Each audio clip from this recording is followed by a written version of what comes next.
വാർത്താ ദിനത്തിലെ ഏറ്റവും പ്രധാന റിപ്പോർട്ടുകളുമായി വാർത്താമഴ ആരംഭിക്കുന്നു. ഞാൻ എസ് വിജയകുമാർ. ഇപ്പോൾ വരുന്ന ഒരു പ്രധാന റിപ്പോർട്ടിലേക്കാണ് നമ്മൾ ആദ്യം പോകുന്നത്. പാലക്കാട് അഗളി മഞ്ഞച്ചോല വ്യൂ പോയിന്റ് കാണാനെത്തിയ 4 വിദ്യാർത്ഥികൾ മലമുകളിൽ കുടുങ്ങി.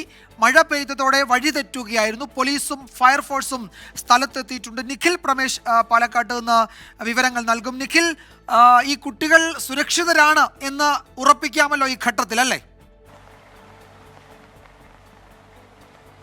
തീർച്ചയായും വിജയകുമാർ, ഇന്ന് വൈകിട്ടാണ് ഈ മഞ്ഞും മഴയും ഒരുമിച്ച് കാണാൻ വേണ്ടി 4 വിദ്യാർത്ഥികൾ, പ്രായപൂർത്തിയായ കുട്ടികൾ തന്നെയാണ്, 4 പേർ ഈ അഗളി മഞ്ഞച്ചോല വ്യൂ പോയിന്റ് കാണാൻ വേണ്ടി മല കയറിയത്. ഇത് ഈ ശക്തമായ മഴയുള്ള സമയത്ത് ഇവിടത്തേക്കുള്ള യാത്രകളൊക്കെ ഒഴിവാക്കണമെന്ന് കർശന നിർദ്ദേശം നൽകിയിട്ടുള്ളതായിരുന്നു. എന്നാൽ ആ നിർദ്ദേശം ലംഘിച്ചുകൊണ്ടാണ് ഈ കുട്ടികൾ ഈ മലമുകളിലേക്ക് കയറുന്ന സാഹചര്യം ഉണ്ടായത്. എടത്തനാട്ടുകര സ്വദേശികളായിട്ടുള്ള 4 പേരാണ് മലയ്ക്ക് മുകളിൽ അകപ്പെട്ടത് എന്നുള്ളതാണ് ലഭ്യമാകുന്ന വിവരങ്ങൾ. 7:30 കൂടിയാണ് ഇവർ മലയ്ക്ക് മുകളിൽ അകപ്പെട്ടു. അവർക്ക് വഴി തെറ്റിയതിനാൽ, ശക്തമായ മഴയും അതോടൊപ്പം തന്നെ ഈ ഇരുട്ട് മൂടിയതിനാൽ വഴി തെറ്റിപ്പോയതും അവർക്ക് തിരിച്ച് താഴേക്ക് ഇറങ്ങാൻ കഴിയുന്നില്ല എന്നുള്ള വിവരവും മണ്ണാർക്കാട് ഫയർഫോഴ്സ് ഓഫീസിൽ ലഭിക്കുന്നത്. തുടർന്ന് ആ സംഘം അവിടേക്ക് തിരിച്ചിരുന്നു. അഗളി പോലീസും ഇതിന് മുന്നോടിയായി തന്നെ അഗളി ഇൻസ്പെക്ടറുടെ നേതൃത്വത്തിലുള്ള സംഘം മലയ്ക്ക് മുകളിലേക്ക് തിരിച്ചിരുന്നു. അല്പസമയം മുൻപ് നമുക്ക് ലഭിച്ച വിവരം കുട്ടികളെ കണ്ടെത്തിയിരിക്കുന്നു എന്നുള്ളതാണ്. അത് ആശ്വാസകരമായിട്ടുള്ള ഒരു കാര്യമാണ്. 4 കുട്ടികളെയും കണ്ടെത്തിയിരിക്കുന്നു. അതായത് ഈ അഗളി ഇൻസ്പെക്ടറുടെ നേതൃത്വത്തിലുള്ള സംഘം ഈ മലയ്ക്ക് മുകളിലേക്ക് കടന്നിരുന്നു. അവർക്ക് ഈ കുട്ടികളെ കണ്ടെത്താൻ കഴിഞ്ഞിരിക്കുന്നു എന്നുള്ളതാണ് ഏറ്റവും ആശ്വാസകരമായിട്ടുള്ള കാര്യം. ഇനി അവരെയും കൊണ്ട് സുരക്ഷിതമായി താഴേക്ക് എത്തുക എന്നുള്ളതാണ് മുന്നിലുള്ള ഒരു വെല്ലുവിളി.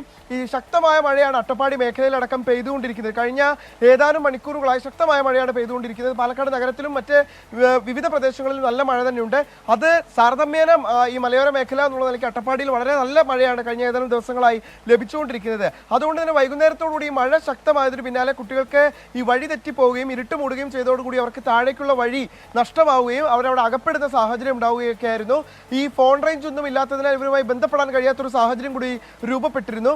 എന്തായാലും ഇപ്പോൾ സുരക്ഷിതമായി അവർ വിജയകുമാർ അവരെയും കൊണ്ട് താഴേക്ക് എത്തിയിരിക്കുന്നു. അതായത് ഈ അഗളിയിൽ നിന്ന് പോയ പോലീസ് സംഘം സുരക്ഷിതമായി താഴേക്ക് എത്തിയിരിക്കുന്നു എന്നുള്ള ആശ്വാസകരമായിട്ടുള്ള വാർത്തയാണ് നമുക്ക് ഈ നിമിഷം ലഭ്യമാകുന്നത്. വിജയകുമാർ, നിഖിൽ നൽകുന്ന വിവരം, പാലക്കാട് അഗളി മഞ്ഞച്ചോല വ്യൂ പോയിന്റ് അത് കാണാനെത്തിയ 4 വിദ്യാർത്ഥികൾ അവർ സുരക്ഷിതരാണ്, അവരെ താഴെ എത്തിച്ചിരിക്കുന്നു എന്നതാണ്. ഏതാനും മണിക്കൂറുകൾ ആശങ്കാജനകമായിരുന്നു. കാരണം ആ കുട്ടികൾ മഴ പെയ്തതോടെ അവർക്ക് വഴിതെറ്റി അവർ കുടുങ്ങിപ്പോയി. അവരുമായി ബന്ധം സ്ഥാപിക്കാൻ കഴിഞ്ഞിരുന്നില്ല. അപ്പോൾ പോലീസും ഫയർഫോഴ്സും സ്ഥലത്തെത്തി അവരെ കണ്ടെത്തി തിരികെ എത്തിയിട്ടുണ്ട്. സുരക്ഷിതരാണ്, ആശങ്കപ്പെടേണ്ട ഒരു സാഹചര്യവുമില്ല എന്ന ആശ്വാസകരമായ വിവരമാണ് നിഖിൽ പ്രമേഷ് പാലക്കാട്ട് നിന്ന് പങ്കുവച്ചത്. ഇന്നത്തെ മറ്റു ചില പ്രധാന റിപ്പോർട്ടുകളിലേക്ക് വാർത്താമഴ കടക്കുകയാണ്. സംസ്ഥാനത്ത് മെഡിക്കൽ കോളേജുകൾ കേന്ദ്രീകരിച്ച് ചികിത്സാ പിഴവ് പരാതികൾ ആവർത്തിക്കുന്ന സാഹചര്യത്തിൽ ഉന്നതതല യോഗം വിളിച്ച ആരോഗ്യവകുപ്പ്. നാളെ തിരുവനന്തപുരത്താണ് മന്ത്രി വീണ ജോർജ് പങ്കെടുക്കുന്ന യോഗം ചേരുന്നത്. ആരോപണമുയർന്ന ആലപ്പുഴ, തിരുവനന്തപുരം മെഡിക്കൽ കോളേജിലെ പ്രിൻസിപ്പൽമാരോട് യോഗത്തിൽ പങ്കെടുക്കാൻ നിർദ്ദേശിച്ചിട്ടുണ്ട്. ജില്ലാ മെഡിക്കൽ ഓഫീസർമാരും മറ്റുദ്യോഗസ്ഥരും യോഗത്തിൽ പങ്കെടുക്കും. ആരോഗ്യവകുപ്പിനെ പരോക്ഷമായി വിമർശിച്ച് അമ്പലപ്പുഴ MLA H. സലാം ഇന്ന് രംഗത്തെത്തുകയും ചെയ്തു. കാണാം ഇന്നത്തെ lead story. Alappuzha medical college ആശുപത്രിയിൽ പ്രസവാനന്തര ചികിത്സയ്ക്കിടെ യുവതിയുടെ മരണം. വയോധികയ്ക്ക് ചികിത്സ കിട്ടിയില്ലെന്ന് പരാതി. കോഴിക്കോട് മെഡിക്കൽ കോളേജിൽ കൈക്ക് പകരം നാവിൽ ശസ്ത്രക്രിയ. കാലിലിടേണ്ട കമ്പി കൈക്കിട്ടെന്ന പരാതി. വിവാദങ്ങൾ തുടർക്കഥയായി ആരോഗ്യവകുപ്പിന്റെ പ്രതിച്ഛായയെ ബാധിച്ചു. ആലപ്പുഴ മെഡിക്കൽ കോളേജിന് മുന്നിൽ LDF തന്നെ പ്രതിഷേധവുമായെത്തി. CPIM MLA H. സലാം ഡോക്ടേഴ്സിനെതിരെ ആഞ്ഞടിച്ചു. കട്ടാമുടി ന്യായങ്ങൾ പറഞ്ഞ് തങ്ങൾ ചെയ്യുന്ന കുറ്റങ്ങൾ രക്ഷപ്പെട്ടു പോകാനുള്ള നിലപാടിലേക്ക് ഇനിയും നിങ്ങളാരും വരേണ്ട കാര്യമില്ല. സ്വകാര്യ പ്രാക്ടീസ് മാത്രം നടത്തി കാശുണ്ടാക്കാൻ മാത്രമായി ജീവിക്കുന്ന ഡോക്ടർമാരെ പരസ്യപ്പെടുത്തി നിങ്ങൾ ചെയ്യുന്ന രീതികളെ ഈ സമൂഹത്തെ കൂടി ബോധ്യപ്പെടുത്തി, മാധ്യമങ്ങളെയും ബോധ്യപ്പെടുത്തി പരസ്യപ്പെടുന്ന നിലയിലേക്ക് നിങ്ങൾ മാറും. പ്രതിഷേധങ്ങൾ ശക്തമാകുന്നതിനിടെയാണ് ആരോഗ്യമന്ത്രി വീണ ജോർജ് ഉന്നതതല യോഗം വിളിച്ചത്.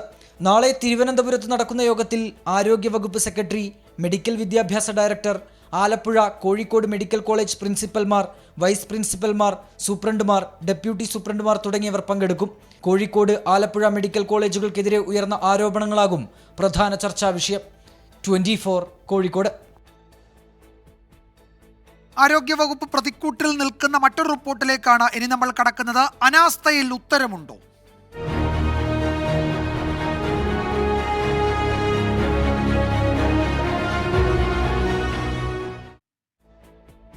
തിരുവനന്തപുരം തൈക്കാട് ആശുപത്രിയിൽ മരിച്ച ഗർഭസ്ഥ ശിശുവിന്റെ മൃതദേഹം പ്രതിഷേധങ്ങൾക്കൊടുവിൽ ബന്ധുക്കൾക്ക് വിട്ടുനൽകി. പതോളജിക്കൽ ഒട്ടോപ്സി പൂർത്തിയാക്കിയാണ് മൃതദേഹം വിട്ടുനൽകിയത്.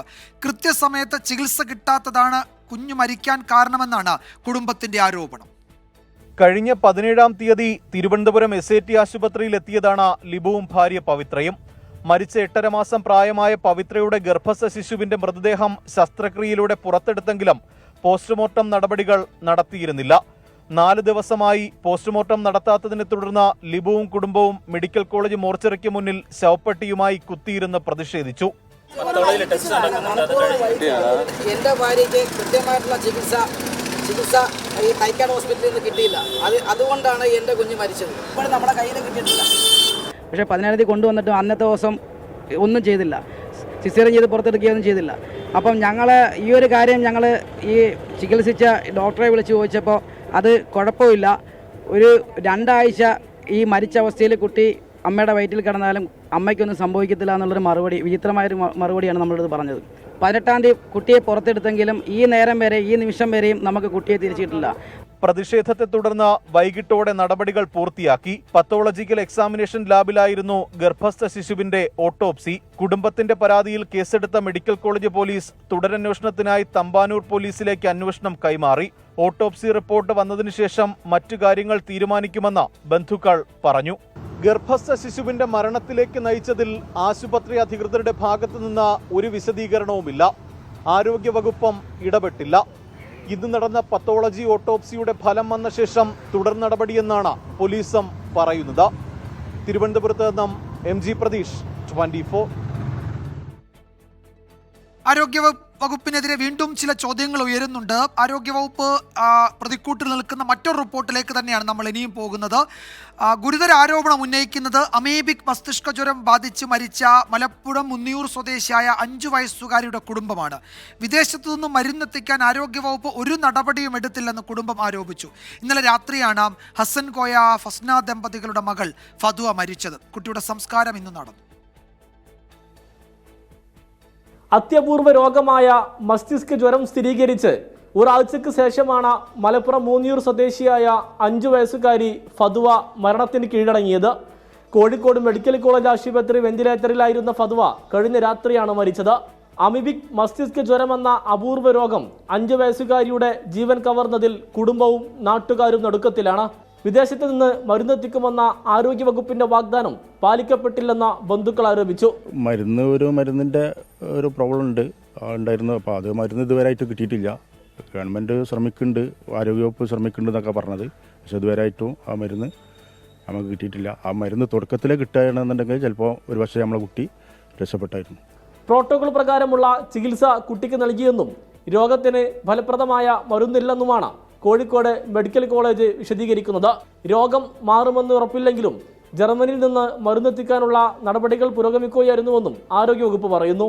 അതേസമയം കുട്ടിക്ക് വൈറസ് ബാധ പകരാൻ ഇടയായി എന്ന് കരുതുന്ന കടലുണ്ടിപ്പുഴയുടെ മൂന്നിയൂർ ഭാഗത്ത് നിയന്ത്രണം തുടരുകയാണ്. ജാഗ്രത തുടർന്നുകൊണ്ടിരിക്കുകയാണ്. ആരോഗ്യവകുപ്പിന്റെ ഭാഗത്തു നിന്നും അതുപോലെ തന്നെ ഗ്രാമപഞ്ചായത്തിന്റെ ഭാഗത്തു നിന്നൊക്കെ കൃത്യമായ നിർദ്ദേശങ്ങളും കാര്യങ്ങളൊക്കെ ഉണ്ട്. ജാഗ്രതയിലാണ്. ഇപ്പോൾ കുട്ടികളാരും പുഴയിലിറങ്ങി കുളിക്കുന്നില്ല. ഫതുവക്കൊപ്പം പുഴയിൽ കുളിക്കാനിറങ്ങിയ നിരീക്ഷണത്തിലുണ്ടായിരുന്ന മറ്റ് 3 കുട്ടികളുടെയും സ്രവ പരിശോധനാ ഫലം നെഗറ്റീവായത് ആശ്വാസമായി. 24 തിരൂർ. മറ്റൊരു പ്രധാന റിപ്പോർട്ടിലേക്ക്. അധികാരം മറക്കരുത് ചാൻസലർ.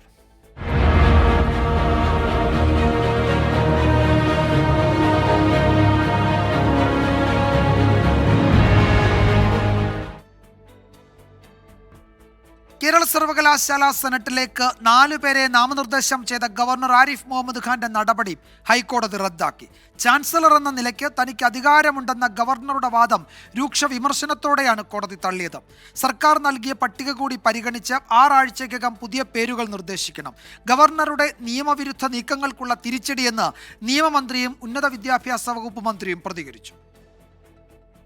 കേരള സർവകലാശാല സെനറ്റിലേക്ക് ചാൻസലറായ ഗവർണർ ആരിഫ് മുഹമ്മദ് ഖാൻ നേരിട്ട് നാമനിർദ്ദേശം ചെയ്ത 4 പേരും ABVP-ക്കാരാണെന്നും യോഗ്യത പരിഗണിച്ചില്ല എന്നുമായിരുന്നു ഹർജി. സ്വന്തം നിലയ്ക്ക് നിയമനം നടത്താൻ അധികാരമുണ്ടെന്ന് ഗവർണർ വാദിച്ചു. എന്നാൽ ഹൈക്കോടതി ഇത് അംഗീകരിച്ചില്ല.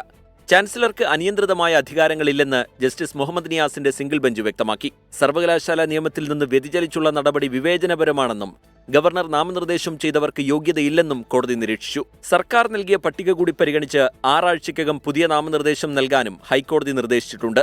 വിധി സ്വാഗതം ചെയ്ത് നിയമമന്ത്രി പി രാജീവ്. അതിലിപ്പോ നല്ല വിധിയാണ് ഹൈക്കോടതിയുടെ ഭാഗത്തുനിന്ന് വന്നിട്ടുള്ളത്. അതിന്റെ വിശദാംശങ്ങൾ എനിക്ക് ലഭിച്ചിട്ടില്ല. സർവകലാശാലയിൽ ചാൻസലറേ ഉള്ളൂ.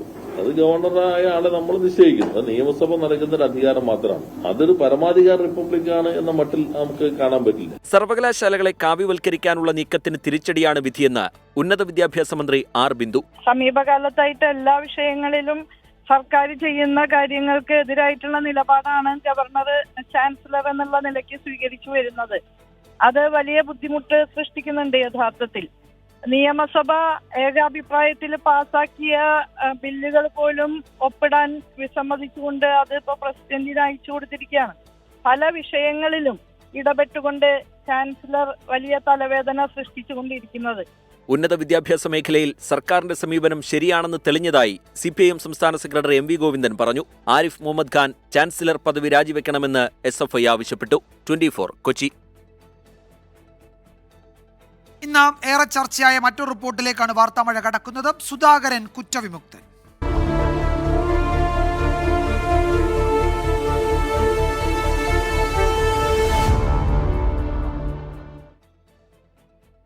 CPM നേതാവ് EP ജയരാജനെ വെടിവെച്ച് കൊല്ലാൻ ശ്രമിച്ചെന്ന കേസിൽ KPCC അധ്യക്ഷൻ K സുധാകരൻ കുറ്റവിമുക്തൻ.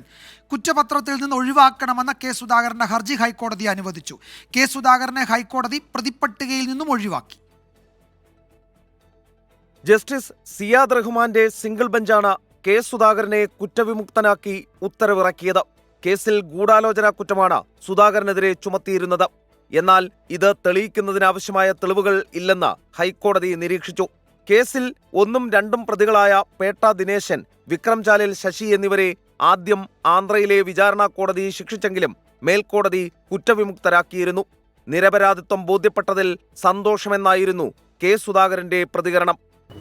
ഇല്ലാത്ത കുറ്റത്തിന് പ്രതിയാക്കി, എന്നെ ഒരു ക്രിമിനലാക്കി, ക്രിമിനൽ ലീഡറാക്കി, എന്നെ രാഷ്ട്രീയത്തിൽ നശിപ്പിക്കാൻ ശ്രമിച്ച ഇടതുപക്ഷത്തിൻ്റെയും BJPയുടെയും രാഷ്ട്രീയ നയങ്ങൾ, ആ നയങ്ങൾക്കെതിരെയുള്ള തിരിച്ചടിയാണ് ഇന്നത്തെ കോടതിയുടെ വിധി. പ്രതികൾക്ക് തന്നോട് നേരിട്ട് വിരോധമില്ലെന്നും ഗൂഢാലോചന നടത്തിയത് K സുധാകരൻ തന്നെയെന്നും EP ജയരാജൻ പ്രതികരിച്ചു.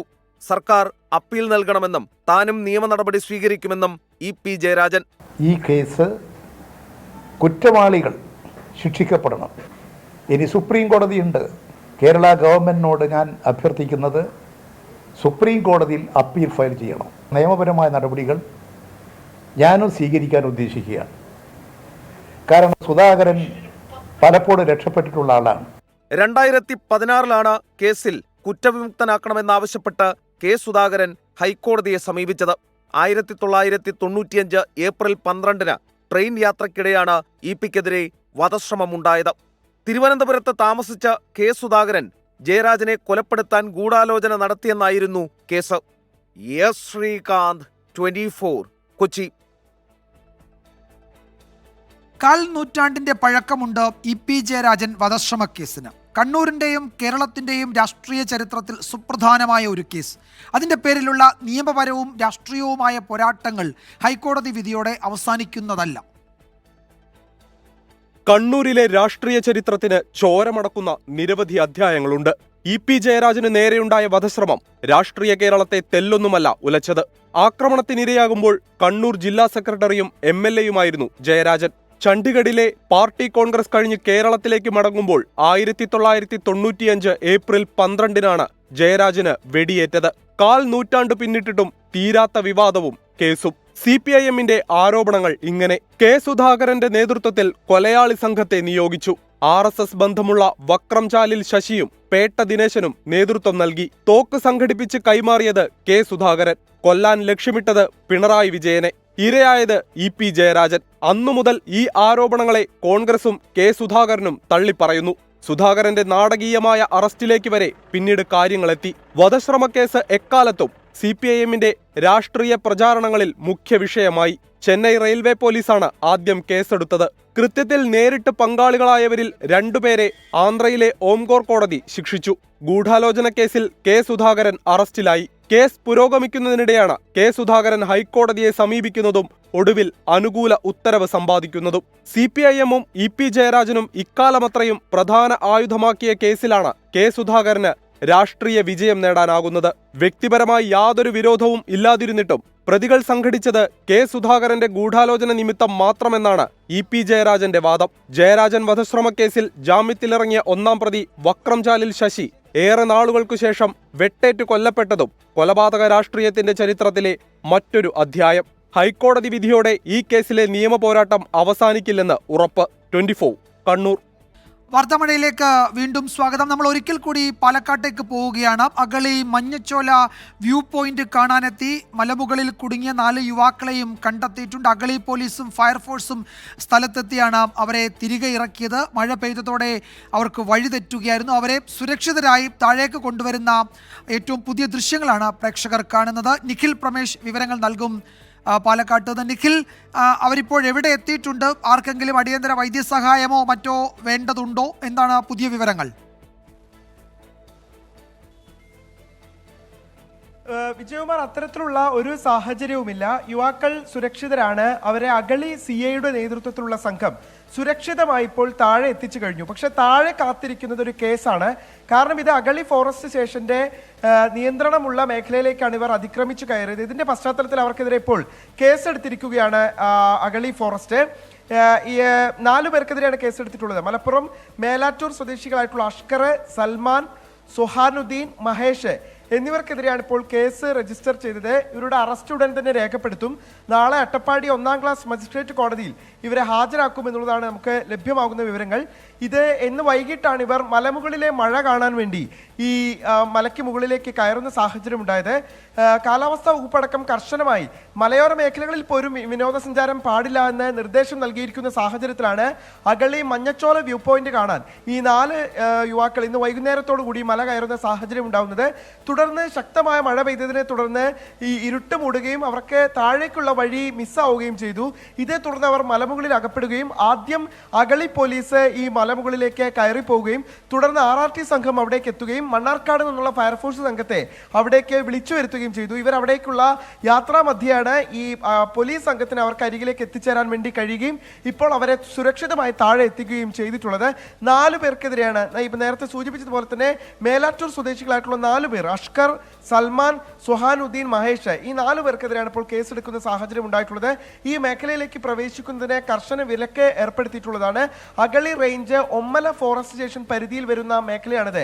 കണ്ടിയൂർ മലവാരം എന്നാണ് അറിയപ്പെടുന്നത്. ഈ മേഖലയിലേക്ക് അനധികൃതമായി പ്രവേശിച്ചതിനാണ് ഇപ്പോൾ 4 പേർക്കെതിരെ കേസെടുക്കുന്ന സാഹചര്യം ഉണ്ടായിട്ടുള്ളത്. ഇവരുടെ അറസ്റ്റും ഉടൻ രേഖപ്പെടുത്തുമെന്നുള്ളതാണ് ലഭ്യമാകുന്ന വിവരം. ഇന്ന് വൈകുന്നേരം മുതൽ ആശങ്കയിലായിരുന്നു അക്ഷരാർത്ഥത്തിൽ ഈ മേഖലയിലുള്ള ആളുകൾ. കാരണം ഈ കുട്ടികൾ അവിടെ അകപ്പെട്ടു എന്നുള്ള വിവരമാണ് ഫയർഫോഴ്സിനും അടക്കം തന്നെ പോലീസിനും RRT സംഘത്തിനും ഒക്കെ ലഭിച്ചത്. തുടർന്ന് അവരെ രക്ഷപ്പെടുത്താൻ വേണ്ടിയുള്ള തീവ്ര ശ്രമത്തിലായിരുന്നു ഈ പോലീസ് സംഘം. നമ്മൾ CA അടക്കം ബന്ധപ്പെട്ടപ്പോൾ അദ്ദേഹത്തെ ലഭ്യമായിരുന്നില്ല. കാരണം ഈ മേഖലയിൽ, ഈ മലയോര മേഖലയിൽ റേഞ്ച് അടക്കം വളരെ കുറവാണ്.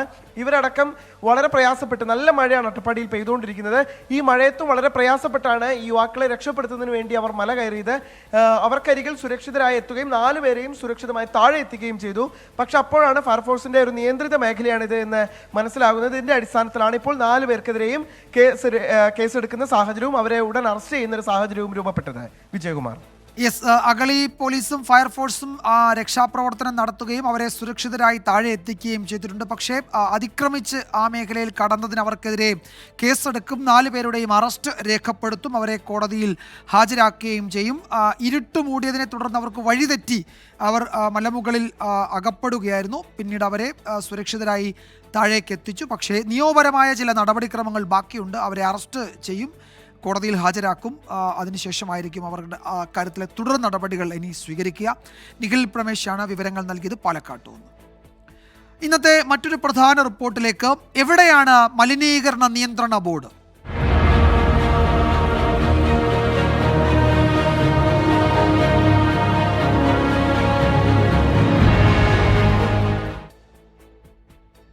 പെരിയാറിൽ മീനുകൾ കൂട്ടത്തോടെ ചത്തുപൊങ്ങിയ സംഭവത്തിൽ മലിനീകരണ നിയന്ത്രണ ബോർഡും ഫിഷറീസ് വകുപ്പും റിപ്പോർട്ട് നൽകണമെന്ന് എറണാകുളം ജില്ലാ കളക്ടർ NSK ഉമേഷ്. വ്യവസായ സ്ഥാപനങ്ങൾ രാസമാലിന്യം ഒഴുക്കിയിട്ടുണ്ടോ എന്ന് പരിശോധിക്കും. വീഴ്ച കണ്ടെത്തിയാൽ നടപടിയുണ്ടാകുമെന്നും കളക്ടർ വ്യക്തമാക്കി. മത്സ്യ കർഷകരുടെ നഷ്ടം വിലയിരുത്താൻ പ്രത്യേക സമിതി രൂപീകരിച്ചു. എറണാകുളം എടയാർ വ്യവസായ മേഖലയിലാണ് പെരിയാറിലെ മീനുകൾ ചത്തുപൊങ്ങിയത്. ആലുവ മുതലുള്ള ഭാഗങ്ങളിൽ വെള്ളത്തിന് നിറമാറ്റവും രൂക്ഷഗന്ധവുമുണ്ട്. ജലത്തിൽ ഓക്സിജന്റെ അളവ് വളരെ കുറഞ്ഞതോടെയാണ് മീനുകൾ ചത്തുപൊങ്ങിയത്.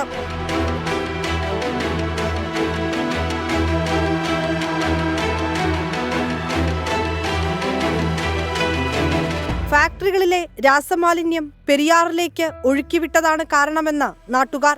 ചത്ത മീനുകളുമായി കർഷകർ പ്രതിഷേധിച്ചു.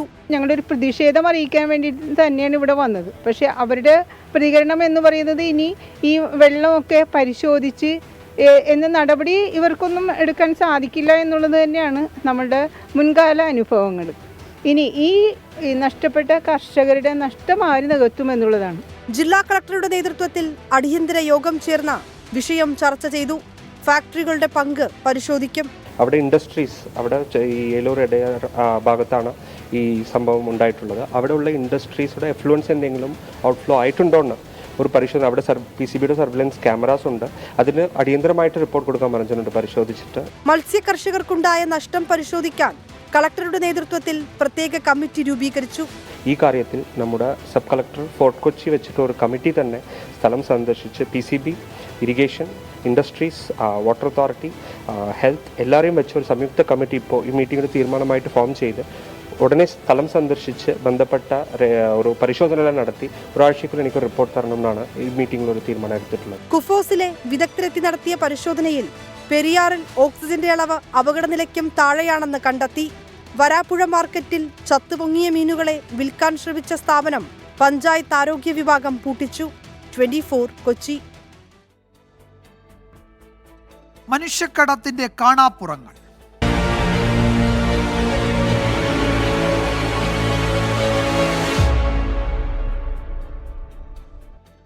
നെടുമ്പാശ്ശേരി അവയവക്കടത്തിൽ അന്വേഷണം വ്യാപിപ്പിക്കാൻ പോലീസ്. എറണാകുളം റൂറൽ എസ്പിയുടെ നേതൃത്വത്തിൽ പ്രത്യേക അന്വേഷണ സംഘത്തെ നിയോഗിച്ചു. പ്രതി സാബിത് നാസർ ഇറാനിലേക്ക് കൊണ്ടുപോയ പാലക്കാട് സ്വദേശി ഷമീർ ബാങ്കോക്കിലുണ്ടെന്നാണ് സൂചന. അവയവക്കടത്തിന്റെ പ്രധാന കണ്ണി ഹൈദരാബാദിലെന്നാണ് പ്രതി സാബിത് മൊഴി നൽകിയത്. ഹൈദരാബാദ് കേന്ദ്രീകരിച്ചുള്ള അവയവക്കടത്ത് സംഘത്തിന്റെ ഭാഗമാണ് സാബിത്ത് എന്ന് പോലീസ് കണ്ടെത്തിയിട്ടുണ്ട്. അന്വേഷണം അവിടേക്ക് വ്യാപിപ്പിക്കാനാണ് നീക്കം. എറണാകുളം റൂറൽ SP വൈഭവ് സക്സേനയുടെ നേതൃത്വത്തിലുള്ള സംഘത്തിനാണ് അന്വേഷണ ചുമതല.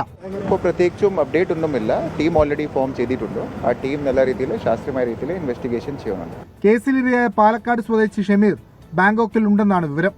ഇയാൾ നാട്ടിലെ ചില സുഹൃത്തുക്കളെ ബാങ്കോക്കിൽ നിന്ന് ബന്ധപ്പെട്ടിരുന്നതായും വാർഡ് കൗൺസിലർ മൻസൂർ മണ്ഡലാഞ്ചേരി പറഞ്ഞു. അദ്ദേഹം ബാങ്കോക്കിൽ ഉണ്ട് എന്നാണ് അദ്ദേഹം സുഹൃത്തുക്കളെ വിളിച്ച് ഒരു മാസം മുമ്പ് പറഞ്ഞിരിക്കുന്നത്. ഇന്നലെ രാത്രി ഈ വിഷയവും കാര്യങ്ങളും എല്ലാം മൊത്തത്തിൽ പ്രചരിച്ചപ്പോൾ അത് ഇവനാൽ ബാധിക്കപ്പെട്ട ആളുകളാണ് ഏറ്റവും കൂടുതൽ ഇതിൽ ഫോളോ അപ്പ് ചെയ്തിരിക്കുന്നത്. പിടിയിലാകുന്നതിന് 2 ആഴ്ച മുൻപും സാബിത്ത് ഇറാനിലേക്ക് ആളുകളെ കടത്തിയെന്നാണ് കണ്ടെത്തൽ. അവയവം നഷ്ടമായവരെ കണ്ടെത്താനും പോലീസ് അന്വേഷണം ആരംഭിച്ചു. സാബിത്തിനെ 10 ദിവസം കസ്റ്റഡിയിൽ ആവശ്യപ്പെടും. വിഷ്ണു സുരേഷ്, 24 കൊച്ചി. ഇനി ലോക്സഭാ തെരഞ്ഞെടുപ്പ് വാർത്തകൾ. ICL FinCorp 24 ഇലക്ഷൻ സമർപ്പിക്കുന്നത് ICL FinCorp, the intelligent choice.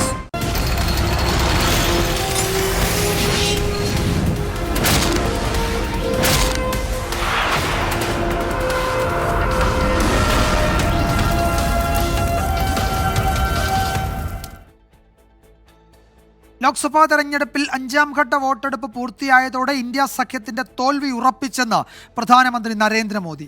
എന്നാൽ ഇന്ത്യ സഖ്യം 300-ലേറെ സീറ്റ് നേടി സർക്കാർ രൂപീകരിക്കുമെന്നാണ് ഡൽഹി മുഖ്യമന്ത്രി അരവിന്ദ് കെജ്രിവാളിന്റെ പ്രതികരണം. വോട്ടെടുപ്പിന് പിന്നാലെ ബീഹാറിലുണ്ടായ വെടിവെപ്പിൽ ഒരാൾ കൊല്ലപ്പെട്ടു. ഉത്തർപ്രദേശിൽ അഖിലേഷ് യാദവിന്റെ പ്രചാരണ റാലിക്കിടെ സംഘർഷമുണ്ടായി.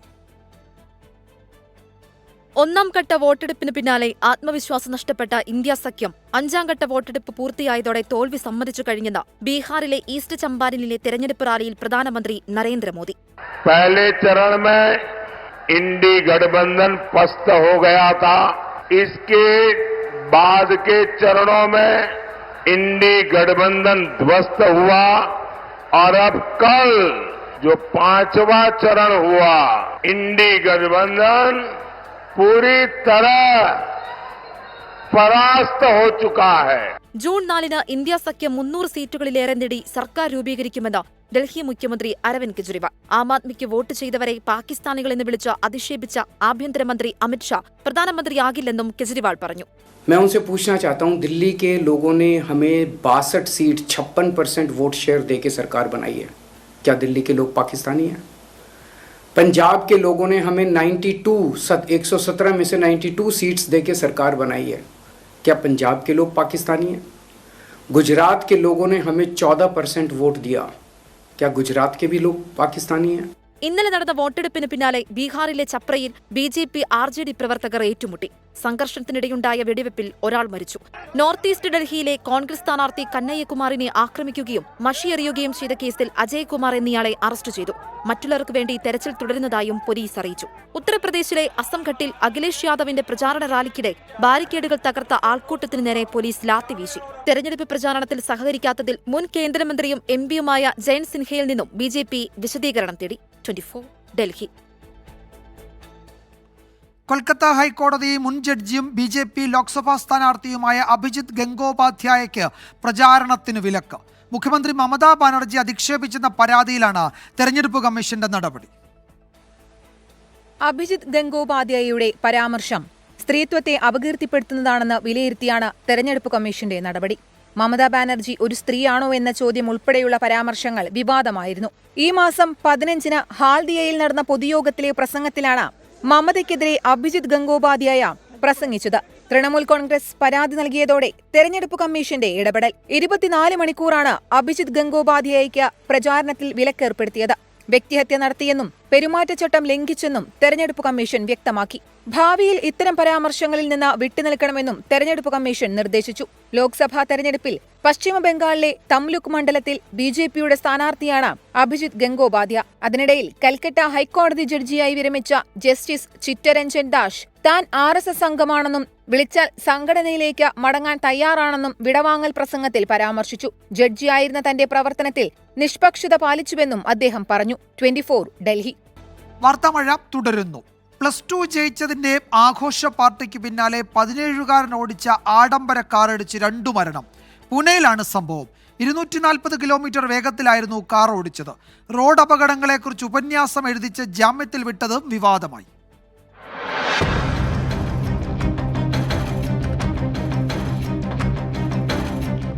മഹാരാഷ്ട്രയിലെ പൂനെ കല്യാണി നഗറിലാണ് 17-കാരൻ ഓടിച്ച പോർഷെ കാറിടിച്ച് ബൈക്ക് യാത്രികരായ 2 യുവ എഞ്ചിനീയർമാർ മരിച്ചത്. മധ്യപ്രദേശിലെ ബിർസിംഗ്പൂർ സ്വദേശി അനീഷ് ആവടിയ, ജബൽപൂർ സ്വദേശിനി അശ്വിനി കോഷ്ത എന്നിവർക്കായിരുന്നു ദാരുണാന്ത്യം. കാർ ഓടിച്ച 17-കാരനെ അറസ്റ്റ് ചെയ്തെങ്കിലും 15 മണിക്കൂറിനുള്ളിൽ പുറത്തിറങ്ങി. റോഡ് അപകടങ്ങളെക്കുറിച്ച് 300 വാക്കിൽ കവിയാതെ ഉപന്യാസം എഴുതുക, 15 ദിവസം ട്രാഫിക് പോലീസിനൊപ്പം പ്രവർത്തിക്കുക, മദ്യപാനശീലം മാറ്റാൻ കൌൺസിലിംഗിന് വിധേയനാവുക എന്നിവയായിരുന്നു ജാമ്യവ്യവസ്ഥ. ജുവനൈൽ നിയമപ്രകാരമാണ് കേസെടുത്തത്. +2 പരീക്ഷാ വിജയം ആഘോഷിക്കാനാണ് പബ്ബിൽ നിന്ന് സുഹൃത്തുക്കൾക്കൊപ്പം 17-കാരൻ മദ്യപിച്ചത്. മഹാരാഷ്ട്രയിൽ 25 വയസ്സ് മുതൽ പ്രായമുള്ളവർക്കേ മദ്യം നൽകാവൂ എന്നാണ് നിയമം. പബ്ബുടമകൾ അത് കണക്കിലെടുക്കാതെയാണ് മദ്യം നൽകിയത്. ജാമ്യത്തിൽ വിട്ടതിനെതിരെ വിമർശനം ശക്തമായപ്പോൾ കാറുടമയായ പിതാവിനെയും പബ്ബുടമകളെയും പോലീസ് പിടികൂടി. कल जो इंसिडेंट हुई है इसको पुलिस ने बहुत गंभीरता से लिया है. कल ही हमने इस केस में 304 IPC के तहत कार्रवाई की है, जो कि नॉन वेलेबल सेक्शन है. इसमें नॉर्मली 304A जो कि एक फेटल एक्सीडेंट में लगता है. സംഭവം മഹാരാഷ്ട്രയിൽ വൻ വിവാദത്തിനാണ് വഴിയൊരുക്കിയത്. ഇത്തരം സംഭവങ്ങളിൽ കുറ്റക്കാർ അനുകമ്പ അർഹിക്കുന്നില്ലെന്ന് മഹാരാഷ്ട്ര ഉപമുഖ്യമന്ത്രി ദേവേന്ദ്ര ഫഡ്നാവിസ്. त्या करताच आपण CCTV पडताळणी करायला सांगितले आणि असं केलं असेल बरखास्त करून टाका. അപകടം നടക്കുമ്പോൾ 200 കിലോമീറ്റർ വേഗത്തിലായിരുന്നു കാർ ഓടിച്ചിരുന്നത്. ലൈസൻസ് ഇല്ലാതെ മദ്യപിച്ച് വാഹനം ഓടിച്ചതിന് 17-കാരനെതിരെ കൊലക്കുറ്റത്തിന് കേസെടുക്കണമെന്നാണ് മരിച്ചവരുടെ ബന്ധുക്കളുടെ ആവശ്യം. 24 മുംബൈ.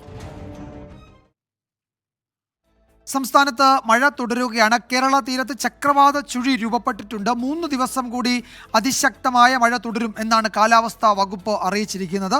അടുത്ത 3 ദിവസം 14 ജില്ലകളിലും മഴ മുന്നറിയിപ്പുണ്ട്. തിരുവനന്തപുരം, കൊല്ലം, പത്തനംതിട്ട, ആലപ്പുഴ, കോട്ടയം, എറണാകുളം, ഇടുക്കി, തൃശൂർ ജില്ലകളിൽ ഇന്ന് ഓറഞ്ച് അലേർട്ട് തുടരുകയാണ്. 6 ജില്ലകളിൽ യെല്ലോ അലേർട്ടുമുണ്ട്. പത്തനംതിട്ട, ഇടുക്കി ജില്ലകളിൽ നാളെയും, ഇടുക്കി, പാലക്കാട് ജില്ലകളിൽ മറ്റന്നാളും റെഡ് അലേർട്ട് പ്രഖ്യാപിച്ചു. മഴയ്ക്കൊപ്പം ശക്തമായ കാറ്റിനും ഇടിമിന്നലിനും സാധ്യതയുണ്ട്. 2024 JEE മെയിൻ ഫലത്തിൽ പാലാ ബ്രില്യൻറ്റ് സ്റ്റഡി സെന്ററിന് സമ്പൂർണ്ണ ആധിപത്യം. ആർക്കിടെക്ചറിലും പ്ലാനിങ്ങിലും ബ്രില്യൻറ്റിലെ വിദ്യാർത്ഥികൾ 1ാം റാങ്കുകൾ സ്വന്തമാക്കി. കഴിഞ്ഞ ദിവസം പുറത്തുവന്ന JEE main paper 2 bachelor of architecture, bachelor of planning പരീക്ഷകളുടെ ഫലത്തിലാണ് പാലാ ബ്രില്യൻറ്റ് സ്റ്റഡി സെന്റർ വിദ്യാർത്ഥികൾ നേട്ടം സ്വന്തമാക്കിയത്. ദേശീയ സ്ഥാപനങ്ങളായ NIT-കളിലും സ്കൂൾ ഓഫ് പ്ലാനിംഗ് ആൻഡ് ആർക്കിടെക്ചറിലേക്കും പ്രവേശനത്തിനുള്ള പരീക്ഷയാണിത്. നേരത്തെ പേപ്പർ 1 ബിടെക് ഫലം പ്രഖ്യാപിച്ചപ്പോൾ ബ്രില്യന്റിലെ വിദ്യാർത്ഥി ഹാഫിസ് റഹ്മാനായിരുന്നു സംസ്ഥാനത്ത് ഒന്നാമതെത്തിയത്. ബി പ്ലാനിംഗിൽ S രാജ്കൃഷ്ണ ദേശീയതലത്തിൽ 13ാം റാങ്കോടെ കേരളത്തിൽ ഒന്നാമനായി. BArcൽ അഖിലേന്ത്യാ തലത്തിൽ 43ാം റാങ്കും കേരള ഫസ്റ്റും ബ്രില്യന്റിലെ ദേവ് പോൾ ജോയി കരസ്ഥമാക്കി. അഖിലേന്ത്യാ തലത്തിൽ 47ാം റാങ്ക് നേടി A അശ്വിൻ, 55ാം റാങ്കിൽ ലീസ അഗസ്റ്റിൻ, 68ാം റാങ്ക് നേടി A നിഹാൽ മുഹമ്മദ്, 81ാം റാങ്കുമായി നിരഞ്ജൻ ആർ തുടങ്ങിയ വിദ്യാർത്ഥികളും അഭിമാന നേട്ടത്തിന് അർഹരായി. BArcന് ദേശീയ തലത്തിൽ ബ്രില്യന്റിലെ 24 വിദ്യാർത്ഥികളും ബി പ്ലാനിംഗിൽ 19 വിദ്യാർത്ഥികളും ആദ്യ 1000 റാങ്കിനുള്ളിൽ ഇടം പിടിച്ചു. ഇതോടെ JEE മെയിൻ 2024 എല്ലാ പേപ്പറിലും സംസ്ഥാന തലത്തിൽ 1ാം സ്ഥാനം അലങ്കരിക്കുന്നത് പാലാ ബ്രില്യൻറ്റ് സ്റ്റഡി സെന്ററിലെ വിദ്യാർത്ഥികളായി മാറി. 24 കോട്ടയം. ഈ റിപ്പോർട്ടോടെ വാർത്താമഴ അവസാനിക്കുന്നു. ലോകത്തെവിടെയായാലും ഏത് സമയത്തും 24 വാർത്തകളും ഓഗ്മെന്റഡ് റിയാലിറ്റി പാക്കേജുകളും എക്സ്പ്ലെയിനറുകളും വിശദമായി കാണാൻ ഞങ്ങളുടെ യൂട്യൂബ് ചാനൽ നിങ്ങൾക്ക് സബ്സ്ക്രൈബ് ചെയ്യാം.